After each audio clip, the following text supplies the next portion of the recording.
Iblis mencobai Yesus di padang gurun selama 40 hari dan 40 malam. Anak Allah menghadapi kelaparan, kesepian, dan konfrontasi tak kasat mata yang menentukan nasib umat manusia. Namun siapakah yang berani menantang Sang Mesias? Apakah roh jahat atau Lucifer sendiri, malaikat yang jatuh yang memberontak terhadap Tuhan? Alkitab mengungkapkan setiap detail dari pencobaan ini. 3 godaan, 3 serangan yang direncanakan dengan cermat. Iblis yang mengetahui Alkitab dan tahu persis bagaimana memutarbalikkan kebenaran demi tujuannya sendiri. Namun ada sesuatu di balik pertemuan ini yang hanya sedikit orang sadari. Jika iblis menawarkan kerajaan-kerajaan dunia, apakah itu berarti ia memilikinya? Jika dia menggunakan perkataannya sendiri untuk mencoba menipu anak Allah, itu berarti dia mengetahui rencana Tuhan. Dan yang lebih penting lagi, sosok yang mencobai Yesus ini sebenarnya adalah Lucifer. Jawabannya ada di dalam Alkitab. Dan apa yang terjadi di gurun itu bisa membuat kamu mengerti apa yang sebenarnya Yesus lakukan. Terik matahari gurun menyinari tanah gersang, dan rasa haus menusuk bibir siapapun yang berani melintasi luasnya itu. Yesus, Anak Allah, sekarang berjalan sendirian, dibimbing oleh Roh Kudus ke dalam masa pencobaan yang akan bergema hingga kekekalan, tanpa makanan, tanpa teman, tanpa kenyamanan, hanya Dia. Keheningan mutlak di padang gurun dan mendekatnya si penggoda. Namun siapakah lawannya? Apakah hanya roh jahat atau Lucifer sendiri? Malaikat yang jatuh yang menentang surga? Alkitab menggambarkan momen ini secara langsung. Kemudian Yesus dibawa oleh roh ke padang gurun untuk dicobai oleh iblis. Dan setelah berpuasa 40 hari dan 40 malam, ia kemudian merasa lapar. Injil Matius pasal 4 ayat 1 dan 2. Berikut adalah wahyu yang mendalam tentang tujuan dari peristiwa ini. Yesus tidak dibawa ke padang gurun secara kebetulan atau oleh keputusan manusia, tetapi oleh Roh Allah sendiri. Tuhan yang sama yang telah memimpin Israel melewati padang gurun selama 40 tahun kini membawa putranya ke dalam konfrontasi yang menentukan. Namun, mengapa ia harus melalui hal ini? Padang gurun, dalam tradisi Alkitab, selalu menjadi tempat pengujian dan transformasi. Di sanalah Musa menerima perintah, di mana Elia berjumpa dengan Tuhan dalam bisikan lembut, di mana Israel diuji dan gagal berkali-kali. Sekarang Yesus akan menghadapi padang gurunnya sendiri, bukan karena kelemahan, tetapi untuk meraih kemenangan di mana orang lain telah jatuh. Dia tidak membawa apapun bersamanya kecuali firman dan ketaatan kepada Bapa. Dan itulah yang akan diuji. Beberapa hari pertama berlalu, rasa lapar mulai menampakkan dirinya sebagai rasa sakit yang mendalam. Kekosongan yang semakin kuat setiap saat. Tubuh melemah, pikiran ditantang oleh keheningan yang mencekam. Iblis yang licik seperti biasanya tidak langsung muncul. Ia menunggu saat yang tepat, titik kelemahan yang paling dalam. Kesempatan yang sempurna untuk menyerang. Dan ketika ia akhirnya mendekat, ia tidak menyerang dengan brutal, tetapi dengan suara yang halus penuh racun dan disamarkan sebagai logika. Momen ini mengingatkan kita akan peristiwa yang jauh lebih lama. Pada mulanya di Taman Eden, musuh telah mendekati Hawa dengan kata-kata yang penuh perhitungan, memutarbalikkan kebenaran, dan menanamkan keraguan. Inilah yang dikatakan Tuhan, Kejadian pasal 3 ayat 1. Sekarang adegan itu akan terulang, tetapi panggungnya berbeda. Jika di Eden manusia pertama gagal, sekarang di padang gurun Adam terakhir siap menghadapi musuh. Namun, ada satu pertanyaan yang belum terjawab. Siapa sebenarnya penggoda ini? Kitab suci menyebutnya iblis yang dalam bahasa Yunani berarti penuduh, pemfitnah.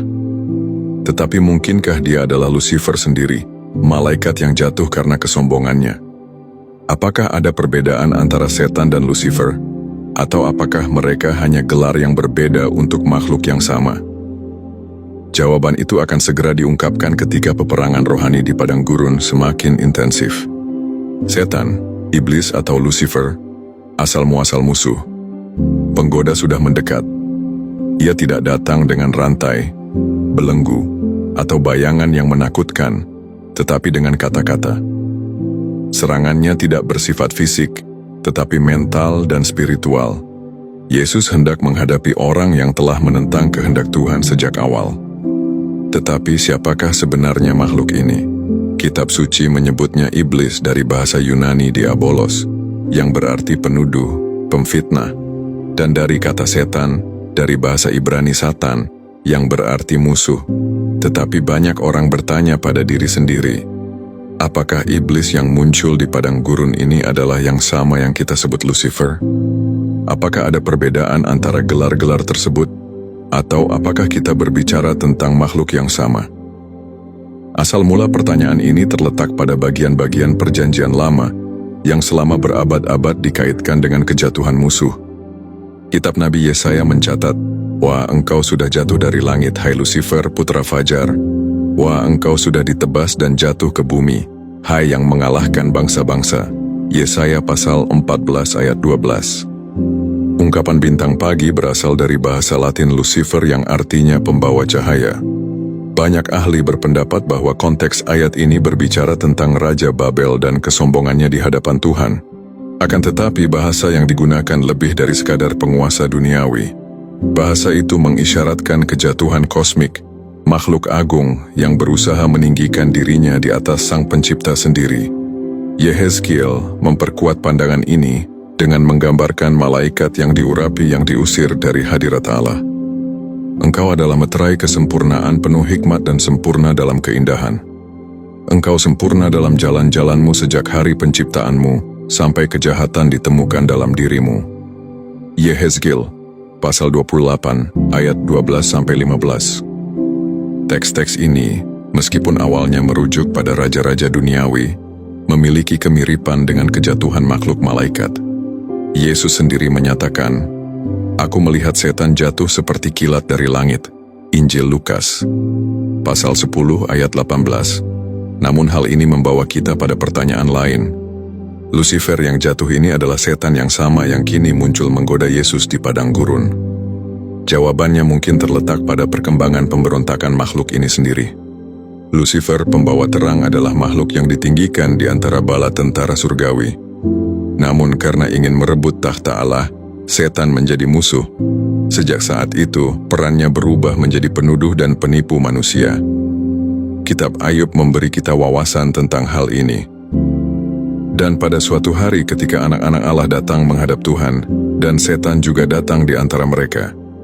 Ayub, pasal 1 ayat 6. Di sini ia muncul mempertanyakan kesetiaan Ayub, bertindak sebagai penentang langsung rencana Allah. Jika ia sudah ada di zaman Ayub, jauh sebelum inkarnasi Kristus, masuk akal bahwa ia adalah makhluk yang sama yang sekarang muncul di padang gurun. Namun, mengapa ia begitu peduli untuk mencobai Yesus?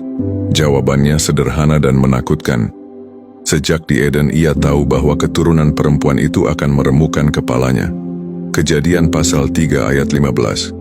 Ia gagal merusak umat manusia pada awalnya. Jadi sekarang kesempatan terakhir mereka adalah menghancurkan Mesias sebelum ia memenuhi misinya. Godaan di padang gurun bukan hanya ujian bagi Yesus, itu adalah perang rohani dalam dimensi kosmik. Musuh tidak muncul hanya untuk menguji perlawanan anak Allah, tetapi untuk mencoba mencegah penebusan umat manusia. Jika Yesus gagal di sana, seluruh janji keselamatan akan runtuh, dan dengan tujuan inilah dia mendekat. Tetapi strateginya tidak akan kentara. Dia tidak akan datang dengan kekerasan atau kekuatan kasar. Serangannya akan halus, seperti ular yang bersembunyi di balik bayangan. Dan upaya pertamanya adalah serangan langsung pada kebutuhan paling dasar tubuh manusia. Kelaparan, godaan pertama, kekuasaan atas materi, keheningan gurun terputus. Udara kering tampaknya semakin berat dan kehadiran si penggoda terasa. Tidak ada suara langkah kaki, tidak ada bayangan yang bergerak di pasir, tetapi sesuatu yang tak terlihat namun nyata memenuhi udara. Itu bukan pertemuan fisik, tetapi bentrokan antara terang dan gelap, antara kebenaran dan kebohongan. Yesus setelah berpuasa selama 40 hari dan 40 malam, sudah mencapai batas kekuatan manusiawinya. Otot-ototnya terasa nyeri, langkah-langkahnya lambat, penglihatannya kabur. Kelaparan bukan sekadar ketidaknyamanan, melainkan rasa sakit yang membakar tubuhnya. menggerogoti ketahanan fisiknya, tetapi jiwanya tetap tak tergoyahkan. Orang yang telah dituntun oleh roh ke padang gurun tahu bahwa ia tidak berada di sana secara kebetulan, dan tepat pada saat kelemahan itu musuh menampakkan dirinya. Serangan itu tidak datang dengan kebrutalan. Setan tidak menampakkan dirinya dengan teriakan-teriakan, ancaman-ancaman atau penglihatan-penglihatan yang menakutkan. Ia datang dengan kata-kata. Kata-kata yang diperhitungkan dengan dingin, halus, tersamar, logis, dan bahkan tampak mengkhawatirkan. Ia memahami betul sifat manusia. Tahukah kamu bahwa pria mudah menyerah pada keputusasaan ketika kebutuhan paling mendasar mereka diuji? Kemudian dia melancarkan pukulan pertamanya.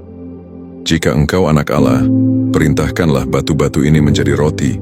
Injil Matius, pasal 4, ayat 3. Usulan itu tampaknya tidak berbahaya, hampir masuk akal. Lagi pula, apa masalahnya dengan Yesus yang menggunakan kuasa ilahinya untuk mengubah batu menjadi roti? Dia adalah pencipta alam semesta, orang yang telah memberi makan Israel dengan manna di padang gurun. Kemudian, dia akan memperbanyak roti dan ikan untuk memuaskan banyak orang. Jadi mengapa tidak memuaskan rasa laparnya sendiri? Namun, inilah jebakannya. Serangan iblis bukan hanya tentang rasa lapar Yesus, tetapi tentang kepercayaannya yang mutlak kepada Bapa. Setan tidak hanya menyarankan mukjizat, ia mempertanyakan identitas Kristus dan cara ia akan memenuhi misinya. Musuh telah menggunakan strategi ini sebelumnya. Di Eden, ia tidak berkata kepada Hawa, "Makanlah buah itu," tetapi menimbulkan keraguan. Apakah itu benar-benar yang dikatakan Tuhan? Kejadian, pasal 3, ayat 1. Ia tidak secara langsung menyerang tatanan ilahi, tetapi menanam benih pertanyaan. Sekarang, di padang gurun ia melakukan hal yang sama. Ia tidak memerintahkan Yesus untuk mengubah batu-batu itu, tetapi jika engkau adalah anak Allah. Kalimat itu mengandung racun yang halus. Ia tidak menyangkal bahwa Yesus adalah anak Allah, tetapi ia menyiratkan bahwa jika ia benar-benar anak Allah, maka ia harus membuktikannya. Disinilah ujian yang sebenarnya. Apakah Yesus akan menaati Bapa atau akankah ia menyerah pada tekanan kebutuhan yang mendesak? Godaan itu ada dua. Pertama, untuk menyerang identitas Mesias, kemudian untuk membuatnya bertindak di luar kehendak Bapa. Jika Yesus menerima cobaan itu, ia akan menunjukkan kemandiriannya dari Tuhan. Ia tidak akan melakukan mukjizat untuk memuliakan Bapa, tetapi untuk memuaskan dirinya sendiri, menyerah pada kebutuhan fisik, dan bertindak atas kemauannya sendiri. Tetapi Kristus tidak jatuh ke dalam perangkap itu. Dia tahu pertarungan sesungguhnya adalah peperangan rohani. Ia tahu bahwa padang gurun bukanlah hukuman tetapi persiapan. Ia tahu bahwa roti menopang tubuh tetapi firman Tuhan menopang jiwa. Dan ia menjawab, ada tertulis, manusia hidup bukan dari roti saja, tetapi dari setiap firman yang keluar dari mulut Allah. Ulangan pasal 8 ayat 3. Kata-kata ini tidak dipilih secara acak. Yesus mengutip momen penting dalam sejarah Israel.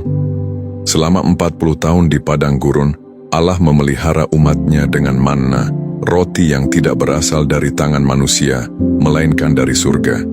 Ia mengajar mereka untuk bergantung sepenuhnya pada pemeliharaannya, untuk percaya bahwa ia akan memenuhi kebutuhan mereka pada waktunya sendiri.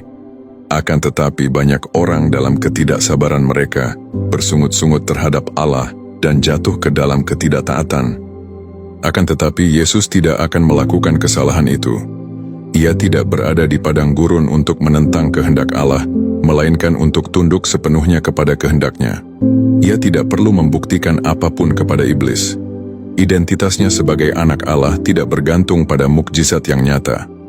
Seorang anak sejati menaati bapaknya bahkan ketika kelaparan melanda, bahkan ketika padang gurun tampak tak berujung. Jawaban ini menghancurkan strategi pertama iblis. Setan menyadari bahwa ia tidak dapat membuat Yesus meragukan Bapa atau bertindak di luar waktu Tuhan, tetapi ia tidak akan menyerah. Jika kelaparan tidak cukup untuk mengalihkan Mesias dari rencana ilahi, mungkin godaan berikutnya perlu lebih rumit. kini musuh akan menggunakan sesuatu yang bahkan lebih berbahaya lagi, yaitu firman Tuhan, namun dipelintir dan dimanipulasi untuk melakukan penipuan. Godaan kedua, kuasa atas roh. Serangan pertama gagal. Si penggoda melihat bahwa Yesus tidak akan menyerah pada rasa lapar atau keraguan. Respons yang tegas dan berlandaskan firman menunjukkan bahwa Anak Allah tidak akan membuat keputusan berdasarkan dorongan hati atau bertindak di luar kehendak Bapa. Namun setan tidak akan menyerah begitu saja. Jika Yesus mampu bertahan pada pukulan pertama, maka pukulan berikutnya akan lebih licik, yaitu serangan terhadap kepercayaannya kepada Allah sendiri. Dalam sekejap, Yesus mendapati dirinya dipindahkan ke tempat yang baru. Ia tidak lagi berada di tengah terik panas gurun, tetapi di titik tertinggi Bait Allah di Yerusalem. Kota kudus terbentang di hadapannya, jalan-jalannya ramai dengan para penyembah dan pendeta. Iblis ada di sisinya, dan kali ini dia tidak akan memberikan petunjuk halus begitu saja. Ia akan membawa kitab suci ke pusat godaan. Jika engkau adalah anak Allah, jatuhkanlah dirimu dari sini, karena ada tertulis, Ia akan memerintahkan malaikat-malaikatnya atasmu, dan dengan tangan mereka akan mengangkat engkau, sehingga kakimu tidak akan terantuk batu. Matius 4 ayat 6. Strateginya lebih licik dari sebelumnya. Iblis tidak hanya menantang Yesus, tetapi ia sekarang menggunakan firman Tuhan sendiri untuk mencoba meyakinkannya. Kutipan itu berasal dari Mazmur 91, salah satu teks paling terkenal tentang perlindungan Allah. Namun ada sesuatu yang jahat secara halus tentang pendekatan ini. Setan menghilangkan bagian penting dari ayat tersebut, menghapus syarat yang ditetapkan Tuhan untuk perlindungannya. Seluruh Mazmur itu berbunyi, sebab Ia akan memerintahkan malaikat-malaikatnya atasmu untuk menjaga engkau di segala jalanmu. Mazmur 91 ayat 11. Namun iblis mengabaikan detail penting dalam segala jalanmu yang menunjukkan bahwa perlindungan ilahi bergantung pada ketaatan pada jalan Tuhan. Musuh memutarbalikkan kebenaran, mengubah janji menjadi ujian bagi Tuhan. Yesus segera memahami jebakan itu.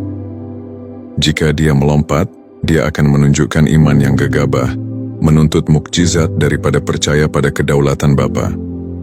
Itu bukan hanya godaan untuk membuktikan identitasnya, tetapi juga tantangan untuk memanipulasi Tuhan demi keuntungannya sendiri.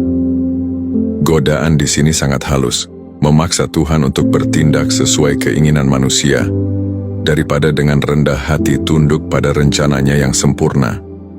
Yesus menjawab dengan tegas, ada juga tertulis, janganlah engkau mencobai Tuhan Allahmu. Ulangan pasal 6 ayat 16. Dengan pernyataan ini, Kristus menyingkapkan kekeliruan musuh. Iman yang sejati tidak membutuhkan demonstrasi yang spektakuler untuk divalidasi. Tuhan tidak perlu diuji, karena Ia telah membuktikan kesetiaannya sepanjang sejarah penebusan. Tidak seperti Israel, yang menguji Tuhan di padang gurun dengan meragukan persediaannya. Yesus berdiri teguh, menolak untuk bertindak di luar kehendak Bapa. Setan menyadari bahwa taktik ini juga gagal. Jika Yesus tidak menyerah pada rasa lapar, dan tidak memanipulasi Tuhan untuk membuktikan kuasanya, maka serangan terakhir harus lebih langsung dan lebih agresif. Jika ia tidak memutuskan persekutuannya dengan Bapa karena keinginan fisik atau kesombongan rohani, maka mungkin tawaran kuasa dan kemuliaan bisa menjadi jalan keluarnya. Godaan ketiga, kekuasaan atas kerajaan. Selanjutnya, si penggoda telah gagal 2 kali. Yesus tidak menyerah pada rasa lapar atau pada keinginan untuk memanipulasi Tuhan. Strategi musuh harus diubah. Sekarang ia akan mengesampingkan sindiran-sindiran halus dan beralih ke tawaran yang menggoda, sebuah usulan yang melibatkan sesuatu yang jauh lebih besar daripada sekadar keinginan manusia. Dalam sekejap, pemandangan berubah lagi. Yesus sekarang berdiri di atas gunung yang sangat tinggi, dan di hadapan matanya sebuah penglihatan yang mengesankan terbentang. Semua kerajaan di bumi, kekayaannya, kekuatannya, tentaranya, dan taktanya terbentang di hadapannya. Itu adalah tontonan yang luar biasa, sesuatu yang akan didambakan oleh setiap penguasa di bumi. Kemudian iblis mengajukan usulan terakhir dan paling berani. Aku akan memberikannya kepadamu jika engkau sujud menyembah aku. Injil Matius pasal 4 ayat 9. Kali ini tidak ada lagi tipu daya dalam perkataan musuh. Ia tidak lagi mencoba meragukan identitas Yesus atau memutarbalikkan kitab suci. Sekarang ia mengajukan tawaran langsung, kekuasaan absolut atas dunia, sebagai ganti satu tindakan penyembahan. Usul itu memiliki detail yang menarik. Jika setan menawarkan kerajaan-kerajaan dunia, apakah itu berarti ia memilikinya?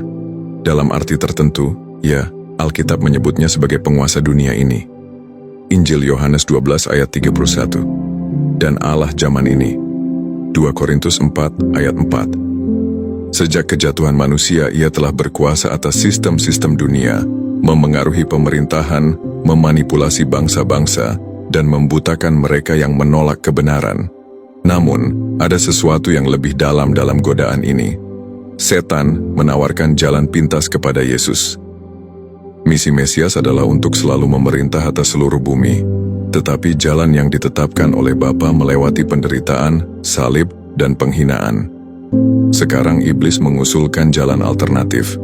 Dengan kata lain, ia berkata, Anda tidak membutuhkan salib.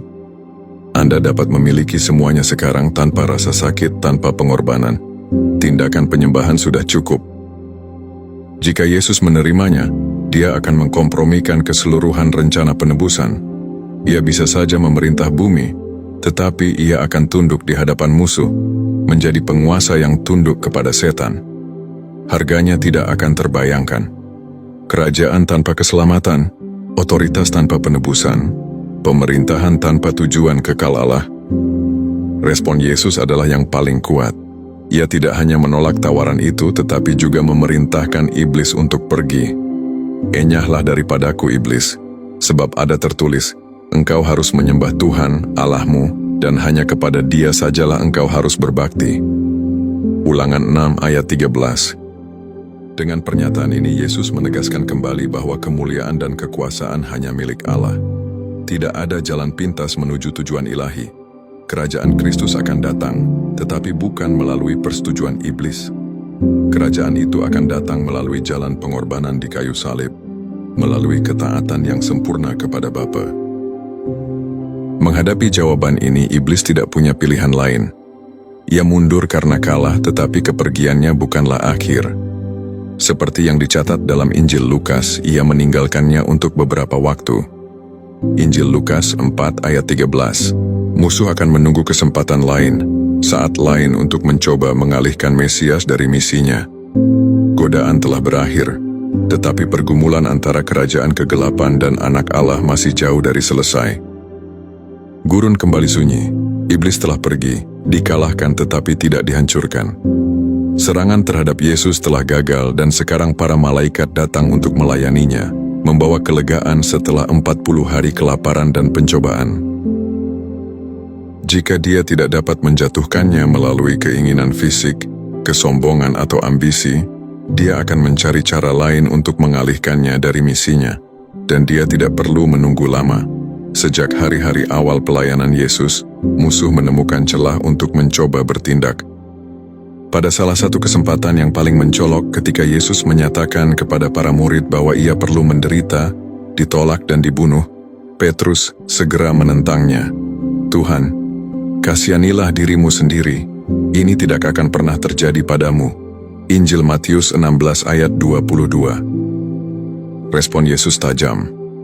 Dia tidak menegur Petrus secara pribadi, melainkan pengaruh di balik perkataannya. Enyahlah dari hadapanku, setan.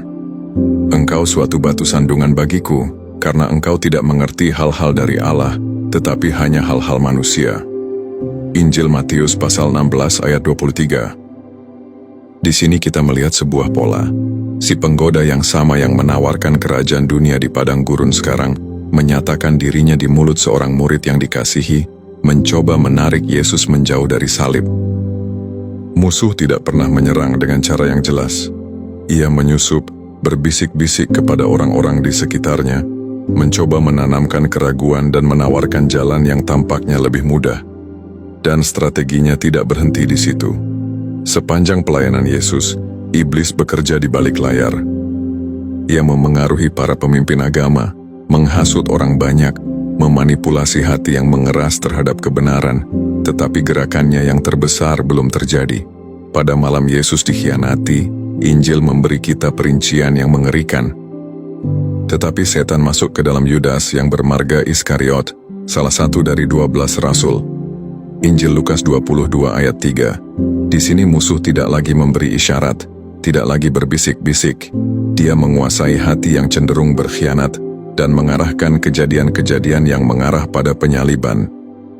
Serangan yang dimulai di padang gurun kini semakin intensif di bawah bayang-bayang salib. Namun, ada sesuatu yang tidak dipahami iblis. Ia percaya bahwa kematian Yesus akan menjadi kemenangannya. Dia berpikir bahwa dengan melenyapkan anak Allah, dia akan menggagalkan rencana Tuhan. Namun justru melalui salib kerajaannya mulai runtuh. Yesus menang di padang gurun, tetapi kemenangan definitifnya akan terjadi dalam konfrontasi yang jauh lebih besar. Musuh telah terungkap, strategi mereka terungkap, dan kekalahan mereka akan segera ditutup selamanya. Kekalahan terakhir musuh dan warisan bagi kita.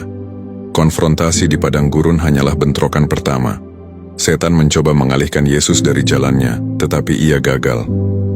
Dia mencoba memanfaatkan orang-orang di sekitarnya untuk menanamkan keraguan, tetapi dia ketahuan.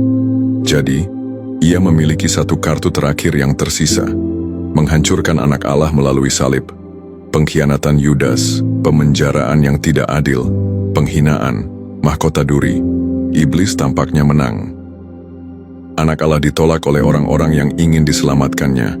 Saat Yesus memikul salib ke Golgota, setan tentu percaya bahwa kali ini ia telah menang, namun ia tidak menyadari bahwa ia sedang jatuh ke dalam perangkap Tuhan. Rencana Allah bukanlah untuk menghindari salib, tetapi untuk mengatasinya. Yesus tidak dipaksa untuk mati. Ia menyerahkan dirinya secara sukarela, menanggung dosa manusia atas dirinya sendiri. Di kayu salib, sesuatu yang tidak terduga terjadi. Momen yang tampaknya merupakan kemenangan iblis berubah menjadi kekalahan terbesarnya. Ketika Yesus menghembuskan nafas terakhirnya, ia menyatakan, "Sudah selesai." Injil Yohanes 19 ayat 30. Kata-kata ini bergema sepanjang kekekalan. Sudah selesai, harga dosa telah dibayar, kekuasaan maut dan neraka telah dipatahkan. Setan yang telah memenjarakan manusia selama berabad-abad, sekarang melihat otoritasnya runtuh di hadapan pekerjaan penebusan Kristus. Rasul Paulus menggambarkan kemenangan ini dengan jelas, dengan melucuti pemerintah-pemerintah dan penguasa-penguasa, menampilkan mereka di depan umum dan menang atas mereka di kayu salib. Surat kepada jemaat di Kolose 2 ayat 15. Apa yang dimulai di padang gurun, berakhir di kayu salib. Dalam pertikaian pertama, setan mencoba menawarkan kerajaan-kerajaan bumi kepada Yesus. Pada akhirnya, Yesuslah yang mengambil kunci-kunci maut dan neraka dari tangan iblis. Wahyu 1 ayat 18. Musuh dikalahkan bukan dengan kekerasan, tetapi dengan pengorbanan anak domba Allah yang sempurna. Namun pertempuran belum berakhir. Iblis masih bekerja di dunia ini mencoba untuk menipu, memecah belah, dan menghancurkan. Ia terus membisikkan keraguan, memutarbalikkan kebenaran, mencoba untuk menyesatkan para pengikut Kristus dari jalan yang benar. Namun, sekarang kekalahannya telah ditetapkan, waktunya telah dihitung. Alkitab memberi kita sekilas tentang takdir akhir mereka. Dan iblis yang menyesatkan mereka dilemparkan ke dalam lautan api dan belerang, yaitu tempat binatang dan nabi palsu itu, dan mereka disiksa siang malam sampai selama-lamanya. Wahyu 20 ayat 10. Kisah yang dimulai di padang gurun akan berakhir pada hari Kristus kembali untuk menegakkan kerajaannya yang kekal. Sampai saat itu, kita tetap teguh, mengetahui bahwa kemenangan kita tidak datang dari kekuatan kita sendiri, tetapi dari Dia yang telah menang bagi kita. Padang gurun bukanlah akhir, itu hanyalah permulaan. Di tempat yang gersang itu, tanpa saksi, tanpa tepuk tangan, tanpa keramaian, nasib umat manusia mulai ditentukan. Iblis berusaha membelokkan anak Allah, menawarkan jalan pintas, merayunya dengan kekuasaan dan kemuliaan, tetapi Yesus menolaknya.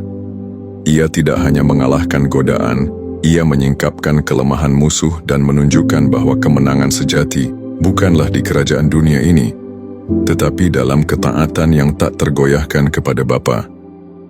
Setiap pilihan, setiap momen, setiap langkah sangatlah penting. Yesus yang sama yang menang di padang gurun juga menang di kayu salib. Dan itu demi kamu jika kamu merasa telah menjauh, jika kamu menyadari bahwa ada sesuatu di dalam dirimu yang merindukan untuk kembali. Jika Roh Kudus menyentuh hatimu sekarang, jangan abaikan panggilan ini. Juru Selamat berdiri dengan tangan terbuka siap menyambutmu. Hari ini bisa menjadi hari di mana hidup Anda berubah selamanya. Jangan menundanya untuk nanti. Tidak ada jalan lain di luar Kristus, tidak ada kemenangan tanpa Dia. Semoga kebenaran ini mengubah hatimu. Semoga kuasa yang sama yang menaklukkan padang gurun juga menaklukkan hidupmu. Tuhan memberkati.